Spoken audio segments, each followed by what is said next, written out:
बच्चों, मैं आपके लिए एक नया चैप्टर लेके आई हूँ जिसका शीर्षक है वर्ण विचार। वर्ण किसे कहते हैं? वर्ण भाषा की सबसे छोटी इकाई है। वर्ण भाषा की सबसे छोटी यूनिट है। कुछ ध्वनियों को स्वीकृत करके उनके चिन्ह निश्चित किए गए हैं। ध्वनियों के चिन्ह किसने निश्चित किए हैं? आचार्य पाणिनि, जो कि बहुत बड़े विद्वान थे। उन्होंने ध्वनियों के चिन्ह को निश्चित किया और व्याकरण बनाया। ध्वनि किसे कहते हैं? वर्ण विचार। वर्ण क्या है? वह छोटी सी छोटी ध्वनि जिसके और टुकड़े नहीं किए जा सकते हैं, वर्ण कहलाती है। जैसे उदाहरण के लिए, जैसे कबूतर है, तो हम कबूतर में दिख कितने वर्ण रहे हैं? कबूतर, 4 वर्ण दिख रहे हैं, लेकिन इसके भी टुकड़े हो सकते हैं। इसके टुकड़े करके मैं दिखाती हूँ। देखिए, क धन अ, ब धन उ, धन त, धन अ, धन र, धन अ। यानी कि कबूतर में कितने वर्ण हैं? 1 2 3 4 5 6 7 8, 8 वर्ण हैं। तो हम इन्हीं को वर्ण बोलते हैं। अब है वर्णमाला क्या है? वर्णों के व्यवस्थित समूह को ही वर्णमाला कहते हैं। जैसे कि वर्ण को कंठ वगैरह उसके हिसाब से व्यवस्थित किया गया है, एक रूप दिया गया है। अब है मानक देवनागरी वर्णमाला। मानक देवनागरी वर्णमाला, जो कि हमारे उसमें चिन्ह निश्चित किए गए हैं, उसमें पहला आता है स्वर। स्वर में कौन कौन से हैं स्वर? स्वर 11 होते हैं। अ, आ, इ, ई, उ, री, ए, आई, ओ, आओ। अब अ की तो कोई मात्रा नहीं होती है। स्वर की जो मात्रा होती है उसमें अ की कोई मात्रा नहीं है। तो मात्रा कहाँ से शुरू होती है? आ से। जैसे आ की मात्रा, छोटी ई की मात्रा, बड़ी ई की मात्रा, छोटा ऊ की मात्रा, बड़ा ऊ की मात्रा, ए की मात्रा, आई की मात्रा, ओ की मात्रा, आऊ की मात्रा, ये सब मात्राएं हैं। और आ की मात्रा, ई की मात्रा, छोटी की मात्रा, छोटे ऊ की मात्रा, बड़े ऊ की मात्रा, री की मात्रा, ए की मात्रा, आई की मात्रा, ओ की मात्रा, आऊ की मात्रा। तो इन मात्राओं से ही हम शब्दों को बोल पाते हैं। जब ये मात्रा हम व्यंजनों में लगाते हैं तो हम शब्दों का उच्चारण कर पाते हैं या हम किसी को अपनी बात समझा पाते हैं। स्वर की मात्राएं, ये तो आपने पढ़ लिया है। अब है अनुस्वार। स्वरों के साथ अनुस्वार भी हैं। अनुस्वार है अंक। अंक की मात्रा जानते हैं ना? जैसे अंक अंगूर का बोलते हैं ना, तो अंक की मात्रा, वही अंक की मात्रा। विसर्ग है। विसर्ग जो 2 बिंदु होते हैं अह के पीछे, जैसे कि हम बोल सकते हैं कि प्रातः, प्रातः बोलते हैं तो उसके पीछे 2 विसर्ग लगे रहते हैं। अब है व्यंजन। व्यंजन है क, ख, ग, घ, ङ, च, छ, ज, झ, ञ, ट, ठ, ड, ढ, ण, त, थ, द, ध, न, प, फ, ब, भ, म, य, र, ल, व, श, स, ह। और ग्रहित व्यंजन है ज, फ, अ।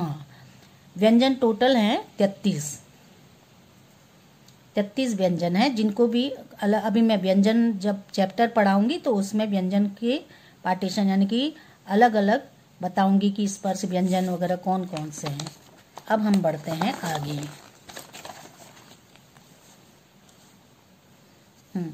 अब है संयुक्त व्यंजन। संयुक्त व्यंजन, कुछ व्यंजन है संयुक्त जो कि जोड़ के बनाए गए हैं।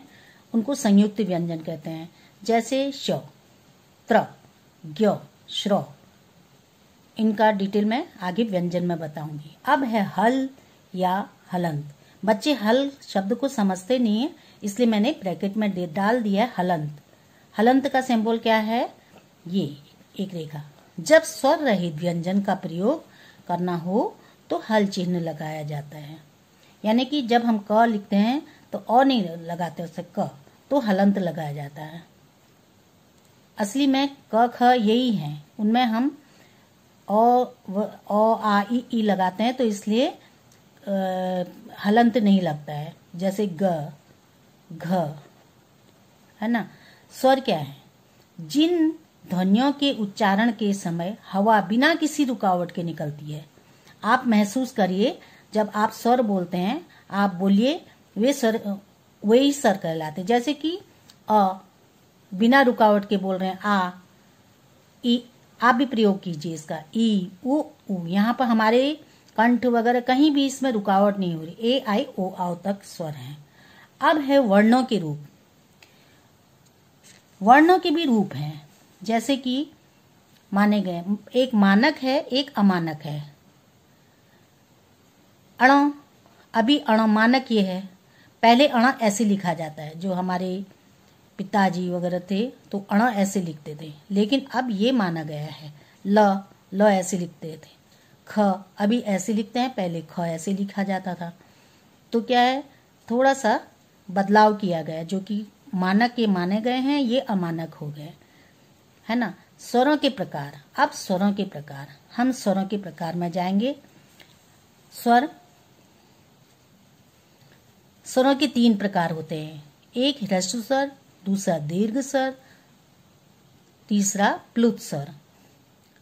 ह्रस्व स्वर जिसमें बोलने में कम समय लगता है, अ, इ, उ, री, इनमें समय कम लगता है। और दीर्घ स्वर ह्रस्व स्वर से दुगना समय जिसमें लगता है उसको दीर्घ स्वर बोलते हैं। आ, ई, उ, ए, आई, ओ, आओ, ये अपने आप में स्वतंत्र स्वर हैं, इनमें कोई सहायता की जरूरत नहीं है। अब है तीसरा प्लुत स्वर। प्लुत स्वर जैसे कि 3 जैसा होता है, 3 जैसा, या ऐसे एस टाइप का लिख देते हैं, जैसे कि ओम, तो उसको लंबा खींचा 3 गुना, यानी कि ह्रस्व स्वर से 3 गुना आगे, मतलब लंबा खींचा जाता है, उसको प्लुत स्वर बोलते हैं। जैसे कि रधिया, ए रधिया आवाज लगाते हैं ना, वैसे रधिया इस टाइप का आवाज लगाते हैं, तो वे प्लुत स्वर कहलाते हैं। अब है ह्रस्व स्वर और दीर्घ स्वर। ह्रस्व स्वर के रूप और दीर्घ स्वर के रूप। ह्रस्व स्वर जैसे कि कम है, कम में क्या है, छोटे, कम, जल्दी बोला जा रहा है ना। और हम दीर्घ में काम, कल, काल, सुत, सूत, अर्थ भी अलग हैं, भिन्न हो जाते हैं, और शब्द तो वही हैं लेकिन अर्थ भिन्न हो जाते हैं। अर्थ मतलब उनमें मात्राओं का अंतर है। इसमें दीर्घ स्वर की मात्राएं हैं, इसमें ह्रस्व स्वर की मात्राएं हैं।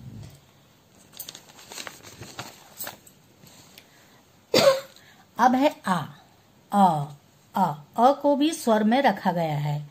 जैसे कि अ क्या है, इसका उच्चारण जो है आ और ओ ध्वनियों के मध्यवर्ती दीर्घ स्वर आ का उच्चारण ही होता है। अ, जैसे कि कॉलेज, बॉल, हम बोलते हैं ना डॉक्टर, डॉक्टर नहीं बोलते, डॉक्टर, तो वही अ है, इसका उच्चारण होता है। अब है स्वरों को ओठों की आकृति के आधार पर भी स्वरों को 2 भागों में बांटा गया है, बड़े बच्चों के लिए है। जैसे कि आवृत्ताकार। आवृत्ताकार मतलब इसमें ओष्ठ वृत्ताकार न होके गोल, थोड़ा सा गोल नहीं होके फैले रहते हैं, शब्दों को बोलने में थोड़ा फैलाव हो जाता है। जैसे अ, इसमें गोल गोल नहीं हो रहे हैं ओष्ठ। आ, ई, ए, आई। अब दूसरा है वृत्ताकार।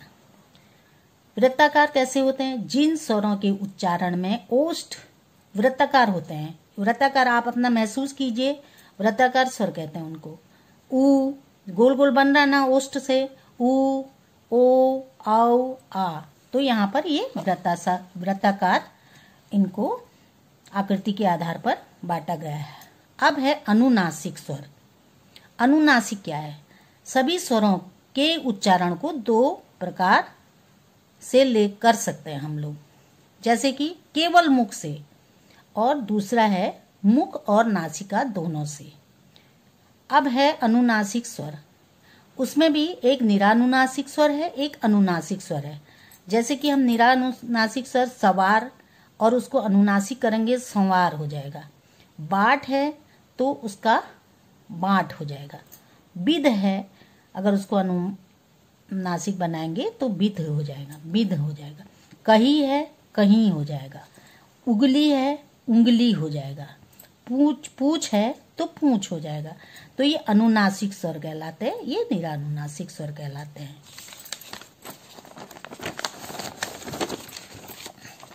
अब है आयोगवाह। आयोगवाह किसे कहते हैं? जो योग न होने पर भी स्वरों के साथ आ जाते हैं, उन्हें जो साथ रहे उन्हें आयोगवाह कहते हैं।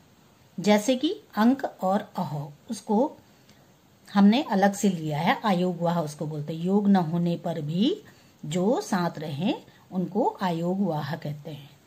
अब है अनुस्वार।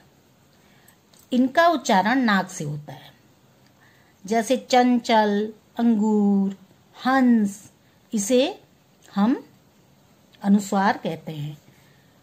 अब बच्चों आपको समझ में आ गया तो आप फिर से देख सकते हैं।